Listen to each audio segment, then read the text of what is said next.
Hello students, कैसे हैं? आशा करता हूं कि आप स्वस्थ और मस्त होंगे।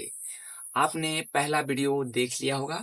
अगर आप पहला वीडियो नहीं देखे हैं तो जाके जरूर देखिए, तब ये आपका दूसरा वीडियो ज्यादा से ज्यादा समझ में आएंगे।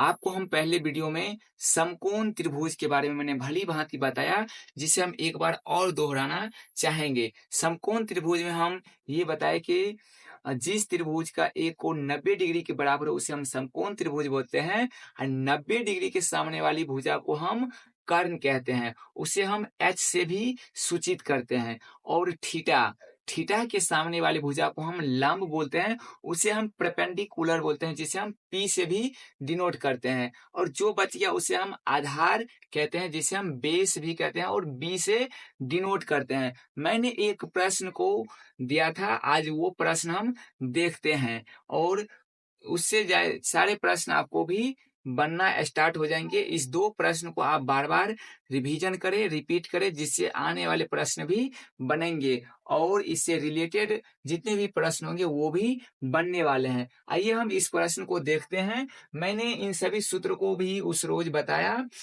और देख लेते हैं फिर से कि कर्ण का हल स्क्वायर बराबर लंब स्क्वायर जोड़ आधार स्क्वायर। कर्ण बराबर रूट अंडर लंब स्क्वायर जोड़ आधार स्क्वायर।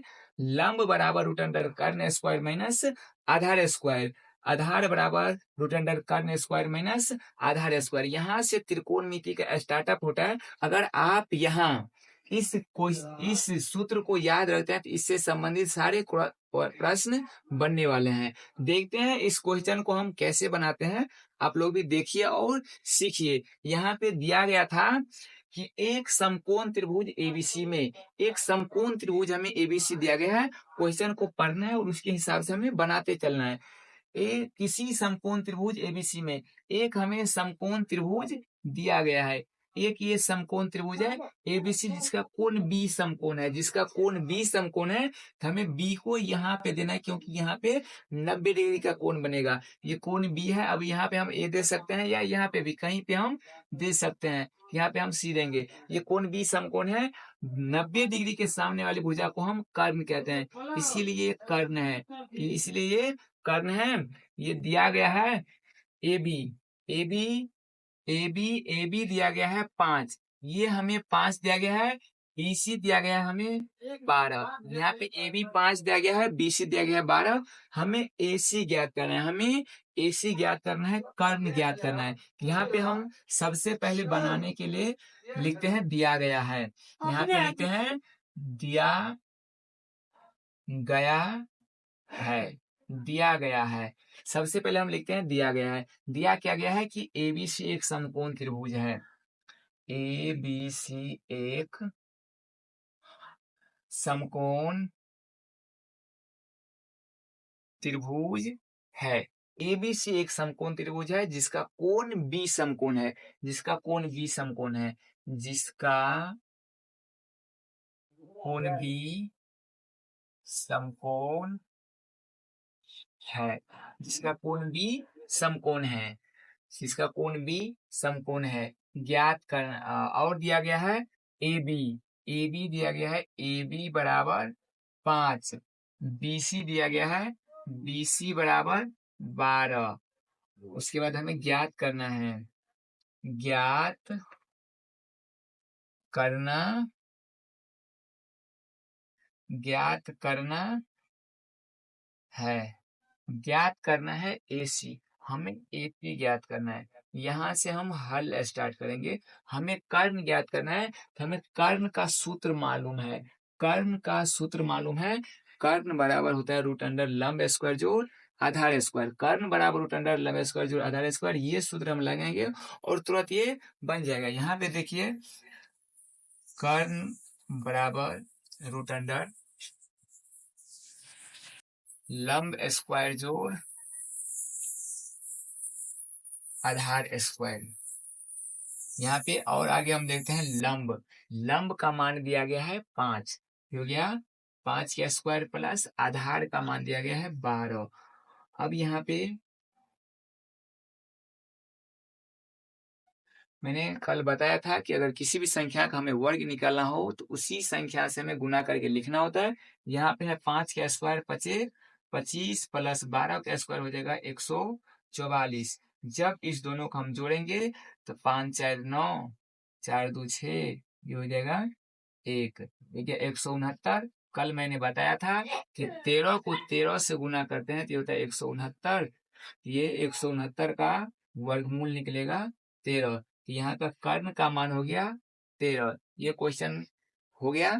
अब आगे का टॉपिक हम देखते हैं।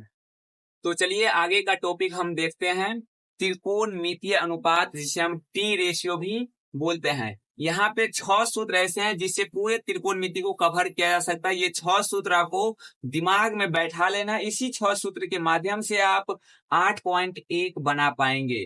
तो चलिए देखते हैं ये सूत्र, जिसे आप लोग नोट करते जाइएगा और जरूर से जरूर याद रखिएगा, जिसे 8.1 पूरे अच्छी तरह से आप लोग समझ सकते हैं। देखते हैं ये क्या है। त्रिकोणमितीय अनुपात इसे हम बोलते हैं। सबसे पहला सूत्र है साइन थीटा। इसे हम साइन थीटा पढ़ते हैं। इसका सूत्र होता है लंब बट्टा कर्ण। साइन थीटा बराबर लंब बट्टा कर्ण। आपको दिमाग में बैठा लेना है। साइन थीटा बराबर लंब बट्टा कर्ण। लंब को हम परपेंडिकुलर बोलते हैं, कर्ण को हम हाइपोटेनस बोलते हैं, इसीलिए इसे P बट्टा H भी लिखा जाता है। साइन थीटा बराबर लंब बट्टा कर्ण या P/H।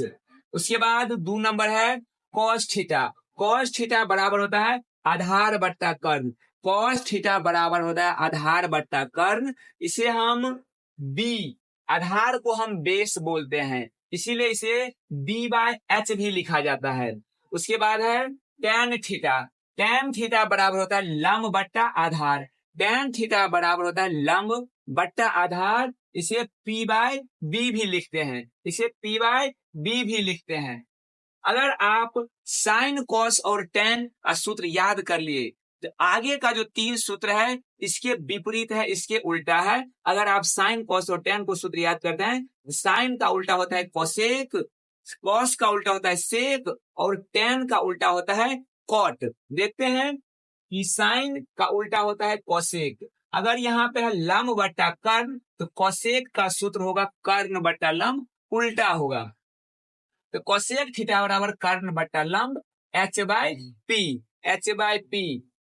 उसके बाद है कॉस का उल्टा होगा सेक। सेक थीटा बराबर होता है कर्ण बट्टा आधार। सेक थीटा बराबर होता है कर्ण बट्टा आधार। इसे हम H/B भी लिखते हैं, H/B भी लिखते हैं। उसके बाद है cot theta. Cot theta tan theta का उल्टा होता है, इसीलिए tan थीटा का सूत्र होता है लंब बट्टा आधार। तो कॉट थीटा का सूत्र होता है आधार बट्टा लंब, आधार बट्टा लंब। इसे हम B/P भी लिखते हैं। इसे बहुत ट्रिक के द्वारा समझा जा सकता है, आप लोग को डायरेक्ट याद रखना है। अभी हम ट्रिक पे भी चर्चा करेंगे।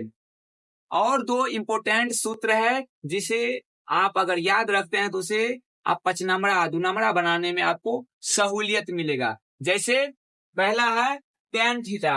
tan थीटा बराबर होता है साइन थीटा बट्टा कॉस थीटा। tan थीटा बराबर होता है साइन थीटा बट्टा कॉस थीटा। और tan का उल्टा होता है कॉट। tan का उल्टा होता है कॉट। तो tan थीटा का उल्टा सूत्र होगा इसका। तो tan थीटा बराबर होता है साइन थीटा बट्टा कॉस थीटा। तो कॉट थीटा का उल्टा होगा कॉस थीटा बट्टा साइन थीटा। कॉट थीटा बराबर होगा कॉस थीटा बट्टा साइन थीटा। तो चलिए हम इन सभी सूत्रों को ट्रिक के माध्यम से देखते हैं, जिससे आपको याद करने में सहूलियत मिलेगा। आप लोग देखिए, इसे हम LAL, लाल बट्टा KKA कक्का, लाल बट्टा कक्का से इसे हम याद रख सकते हैं। L का मतलब होता है लंब, A का मतलब होता है आधार और L का मतलब होता है लंब। फिर नीचे हम देखते हैं K का मतलब कर्ण, फिर K का मतलब कर्ण, A का मतलब आधार। इसे हम साइन एक एक के हम देखेंगे, एक एक करके हम देखेंगे, एक एक करके। ये पहला जो होगा ये साइन थीटा के लिए होगा। उसके बाद ये दूसरा जो होगा बीचला वाला ये होगा कॉस थीटा के लिए। उसके बाद ये 3 नंबर ये इस काट वाला जो होगा ये होगा tan थीटा के लिए। साइन कॉस tan थीटा के लिए हम इधर से चलेंगे, इधर से। उसके बाद इसके विपरीत उल्टा चलना है, इधर से इसके उल्टा लेकर। यहाँ हम देखते हैं L/K।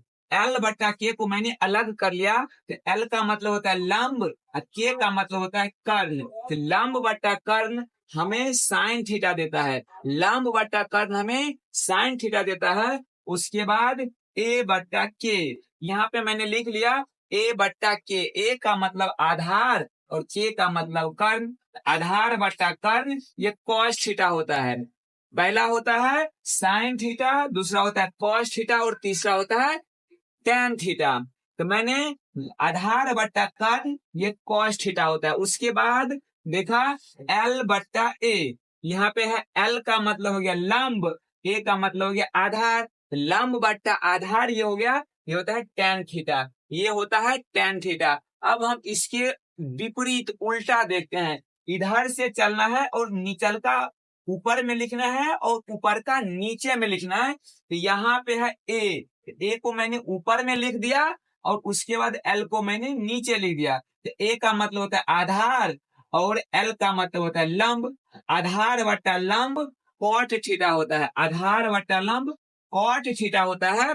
उसके बाद हम आगे देखते हैं, ये होगा के बट्टा ए लेना है। के बट्टा ए, के से होता है कर्ण और ए से होता है आधार। तो के से होता है कर्ण, ए से होता है आधार। ये कर्ण बट्टा आधार ये सेक थीटा का सूत्र होता है। कर्ण बट्टा आधार ये सेक थीटा का सूत्र होता है। उसके बाद हम आगे देखते हैं, यह है के। तो के बट्टा में लेना है एल। तो एल, यहाँ पे के का मतलब हो गया कर्ण और एल का मतलब हो गया लंब। तो कर्ण बट्टा लंब ये कोसेक थीटा का सूत्र होता है। इस ट्रिक से आप इस सूत्र को याद करने में कुछ सहूलियत पा सकते हैं। इसे इस सारे सूत्र की मदद से 8.1 सॉल्व होता है। अगर आप इसे पी, बी और एच के माध्यम से याद करना चाहते हैं, इसका होता है पंडित बद्री नारायण प्रसाद हरि हरि बोल। पंडित बद्री नारायण प्रसाद हरि हरि बोल, इसे आप पी बी पी बट्टा पंडित बद्री नारायण प्रसाद हरि हरि बोल। पंडित बद्री नारायण प्रसाद हरि हरि बोल। तो पी बट्टा एच ये शुरू वाला होगा साइन थीटा के लिए, उसके बाद बी बट्टा एच ये होता है कॉस थीटा के लिए, उसके बाद होता है पी बाय बी होता है टैन थीटा के लिए। इसके बाद उल्टा इसी प्रकार से चलना है। ये हो गया कॉट सेक, ये होगा कोसेक। ये sine cos tan cot sec cosec, ये याद रखना है। इतना सारे सूत्र हम बताए हैं वीडियो 1 और वीडियो 2। जितने सारे सूत्र को बताया गया उन सभी सूत्र को आप एक जगह लिख के उसे याद करिएगा और आने वाले वीडियो में, नेक्स्ट वीडियो में आपको 8.1 पढ़ाया जाएगा। आप लोग तैयार रहिएगा। अगर हमारा वीडियो अच्छा लगे तो हमारे चैनल को, हमारे वीडियो को लाइक, सब्सक्राइब और शेयर करना ना भूलें। जय हिंद। मिलते हैं अगले वीडियो में। कॉपी और किताब के साथ जरूर आइएगा।